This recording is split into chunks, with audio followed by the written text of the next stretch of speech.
Jumpa lagi rekan trader Indonesia dimanapun berada. Salam jumpa. Seperti biasa bersama saya Moritz, bersama Market di analisa harian kita pada hari ini. Hari Jumat. Jumat Barokah, Jumat penuh berkah. Tanggal 10 Oktober 2025. Seperti biasa kami hadir memberikan analisa buat rekan trader semuanya. Karena kami ingin supaya rekan trader ada sedikit gambaran sebelum terjun dalam dunia trading nanti. Oke rekan trader, tanpa buang waktu yang lama lagi, mari kita coba langsung masuk aja melihat apa yang terjadi pada pasar di hari kemarin. Di hari kemarin kita bisa lihat rekan trader bagaimana indeks dolar Amerika kembali mencengkeram tinggi, naik luar biasa menembus level 99.207 walaupun hari ini agak sedikit mengalami sedikit koreksi rekan trader. Sedangkan untuk Euro USD, bagaimana Euro USD ini rekan trader kemarin mengalami pelemahan imbas dari penguatan dari indeks dolar Amerika melemah hingga level 1.15417. Pound sterling pun juga gitu rekan trader melemah hingga menembus level 1.32802. Sedangkan gold, nah ini dia. Gold terbanting-banting keluar dari zona 4000 kembali lagi ke zona 3.900-an. Kemarin sempat menyentuh level 3.946 walaupun akhirnya ditutup di seputaran 3.976. Hari ini ada potensi untuk sedikit pelemahan juga. Dan kita lihat apakah potensi pelemahan akan berlanjut terus atau dia akan mencoba kembali lagi masuk ke zona 4.000 rekan trader semuanya. Dan untuk USD Yen Jepang, kita lihat USD Yen Jepang pada prinsipnya kemarin bergerak datar tapi tendensi bullish sangat kuat dan memang dia kemarin prinsipnya dia naik juga rekan trader ya hingga level tertinggi harian di seputaran 153.228. Nah, rekan trader, ini adalah hasil dari pergerakan pasar di hari kemarin. Dan untuk tema harian kita pada hari ini saya mengangkat sebuah tema yang menurut saya ya ada hubungannya, selalu ada hubungan lah tema-tema saya dengan kejadian pasar. Tema yang saya angkat kali ini adalah tentang emas anjlok di tengah semakin meredanya permintaan safe haven. Nah ini dia rekan trader. Rekan trader semuanya, akhirnya emas sementara ini keluar dulu dari zona 4.000. Nah ini dia. Ini udah pada panikan ini para trader semuanya nih. Setelah masuk di 4.000, 4.050-an, tiba-tiba dia jatuh pang keluar sampai ke 3.946. What happened ini rekan trader? Apa yang terjadi? Nah ini dia rekan trader. Dari awal saya udah bilang bahwa selalu terjadi siklus di mana di saat pasar mencapai level tertinggi akan ada pihak-pihak yang mengambil langkah profit taking di hal tersebut.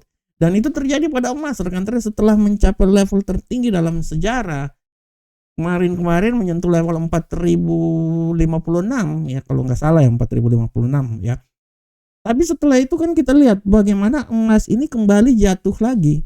Memang banyak faktor yang mendukung hal tersebut. Salah satu faktor yang memberikan dukungan terbesar adalah bagaimana kesepakatan damai antara Israel dengan Hamas ya, sehingga membuat pasar melihat hal tersebut sebagai sesuatu di mana aset-aset safe haven ini sudah semakin berkurang ya. Ceritanya ya semakin mereda permintaan akan aset safe haven imbas dari negosiasi damai tersebut. Nah, inilah yang memberikan gambaran yang besar kenapa emas itu agak sedikit mengalami pelemahan. Ya, walaupun secara garis besar kita lihat bahwa pasar pun juga masih tetap bereaksi ya terhadap shutdown yang dilakukan oleh pemerintah Amerika dan bagaimana kebijakan terhadap pemangkasan tingkat suku bunga yang akan dilakukan pada pertemuan FOMC nanti. Nah, oleh karena itu rekan trader, apa yang terjadi ini adalah sesuatu yang wajar. Walaupun kita bisa lihat juga bahwa salah satu faktor yang paling penting juga adalah bagaimana semakin menguatnya dolar Amerika rekan trader. Dolar Amerika kalau nggak salah udah masuk di level 99 ya kalau ya Ya, udah sampai di level 99. Nah, ini juga yang membantu serta mendorong bagaimana emas itu mengalami sedikit pelemahan. Dan sebenarnya adalah wajar kan trader, sangat wajar ya, sangat wajar terjadi pelemahan ya, dan banyak faktor yang telah saya sebutkan hal tersebut. Tapi secara garis besar emas ini masih tetap berada dalam kondisi di mana mempunyai kemampuan untuk naik lagi ke posisi yang lebih tinggi. Kenapa saya bilang hal tersebut? Karena pertama adalah kebijakan tentang pertemuan FOMC nanti, di mana rislah yang dikeluarkan semua menyepakati bahwa pemangkasan tingkat suku bunga masih perlu dilakukan. Masih perlu dilakukan, artinya kalau pemangkasan tingkat suku bunga masih perlu dilakukan, sikap dovish yang masih ada, artinya dia akan mendorong emas untuk naik ke posisi yang lebih tinggi. Nah, ini logika panjangnya seperti kayak gitu rekan trader ya. Logika panjangnya seperti kayak gitu ya. Dan kalau kita lihat rekan trader, imbasnya ya pasti emas akan naik. Ini akan terjadi di saat pertemuan tanggal 29 Oktober nanti. Walaupun kita tahu bahwa sekarang shutdown lagi terjadi di Amerika, sehingga imbas dari shutdown tersebut non-farm payroll, data-data non-farm payroll tidak dikeluarkan hari ini setelah tanggal 3 nggak jadi. Tanggal 10 hari ini juga dipending. Apakah nanti semakin naik, semakin panjang lagi tanggal 17 nanti? Ya, kita akan lihat bersama-sama rekan trader, karena sebenarnya semakin ditutupnya pemerintahan Amerika artinya memberikan suatu peluang untuk emas naik ke posisi yang lebih tinggi rekan trader, karena ini semua tergantung dari bagaimana aset-aset emas sebagai suatu aset safe haven yang akan dituju di saat perekonomian Amerika sedang tidak baik-baik saja. Nah, seperti kayak gitu rekan trader ya. Oleh karena itu sekali lagi saya bilang bahwa anjloknya emas ini adalah sesuatu yang wajar.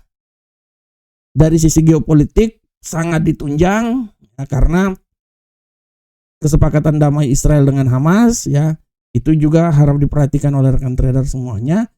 Dan dari sisi fundamental ini juga sangat mendukung, karena dolar Amerika semakin naik. Inilah yang menjadi faktor kenapa emas untuk sementara ini agak sedikit mengalami koreksi. Akan tetapi secara garis besar emas masih punya peluang untuk naik ke posisi yang lebih tinggi lagi. Percobaan pertama udah mau menuju ke 4.100 tapi sekarang turun ya. Dan kita akan lihat bahwa bagaimanakah shutdown ini akan terjadi, sampai berapa lama shutdown ini akan terjadi, dan bagaimana impactnya nanti.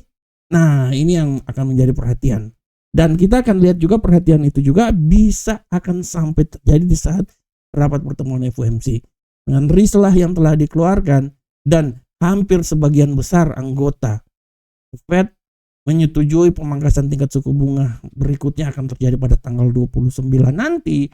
Ini artinya memberikan gambaran yang nyata bahwa emas masih punya peluang naik ke posisi yang lebih tinggi lagi. Minimal dia akan mencoba kembali lagi masuk ke level zona 4.000. Belum nanti akan bertempur lagi lebih ke posisi yang lebih tinggi lagi. Oke rekan trader semuanya, demikianlah tema kita hari ini. Agak sedikit, kepalaku agak sedikit sakit, pusing, makanya tidak terlalu bersemangat ngomongnya juga. Ya, karena kepalaku lagi sakit rekan trader. Sakit kepalaku ini juga mengakibatkan emas jatuh juga rekan trader. Oke rekan trader semuanya, kita masuk di indeks dolar Amerika ya. Kita tinggalkan tadi, sekarang kita coba langsung masuk di analisa teknikal. Untuk indeks dolar Amerika hari ini rekan trader, secara garis besar kalau rekan trader lihat indeks dolar Amerika hari ini, waduh sakit pula nih kepalaku. Ya, indeks dolar Amerika hari ini kalau saya lihat memang agak sedikit tertekan ya. Tapi kalau kita lihat peluang untuk menguat juga masih tetap ada ya. Oke, marilah kita melihat bahwa peluang pelemahan masih tetap besar. Analisa saya bahwa dia ini akan melemah ya minimal sampai di level 98.803. Tapi sekali lagi hati-hati bahwa tidak tertutup kemungkinan juga dia ini bisa naik. Dan kalaupun ini naik artinya dia akan mencoba naik hingga mencoba kembali lagi ke level tertinggi di seputaran 99.177 ya, kembali lagi di level 99. Sedangkan untuk Euro USD rekan trader, kita lihat Euro USD, bagaimanakah pergerakan dari Euro USD. Untuk Euro USD, ya tanda-tandanya Euro USD ini agak sedikit mengalami penguatan.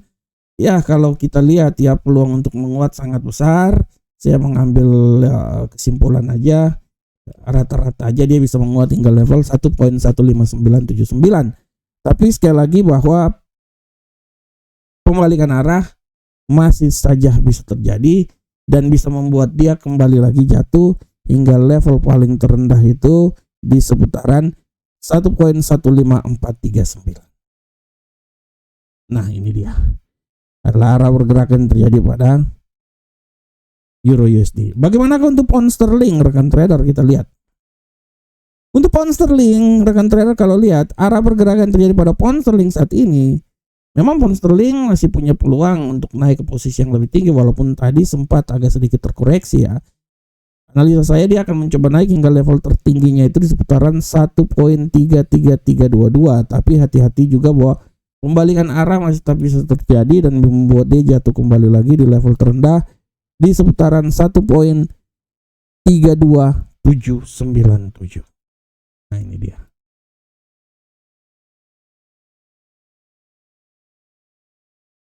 Dan untuk gold rekan trader, kita lihat bersama arah pergerakan terjadi pada gold hari ini.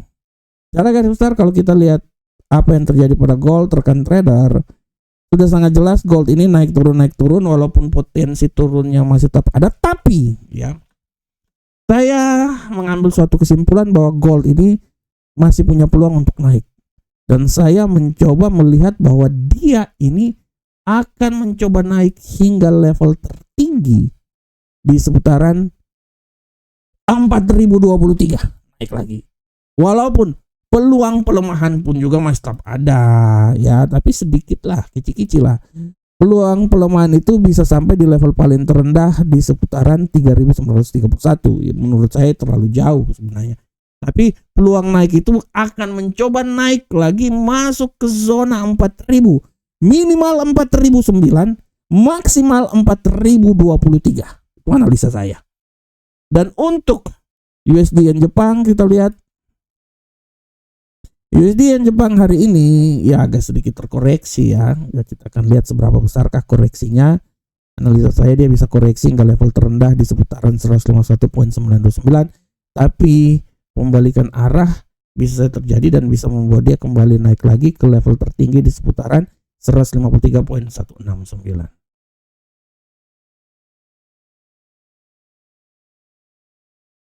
Nah ini dia. Ini adalah pergerakan yang terjadi pada USD yen Jepang. Nah rekan-rekan. Sedangkan untuk kalender ekonomi secara garis besar kalau kita lihat kalender ekonomi hari ini sebenarnya ya kalender ekonomi hari ini tidak ada karena non farm payroll ditunda ya sampai minggu depan. Kita akan lihat selama masih ada shutdown artinya non farm payroll akan terus ditunda. Tidak ada untuk hari ini rekan trader. Sedangkan yang kecil-kecilnya itu ya lupa lagi saya kalender ekonominya.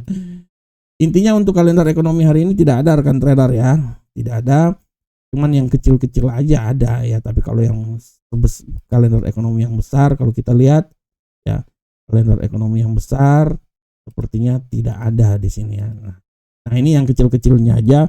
Dan jangan lupa nanti pada pukul 5 akan ada pidato dari Muzalem, salah satu anggota The Fed juga ya. Ini harap diperhatikan oleh rekan trader semuanya.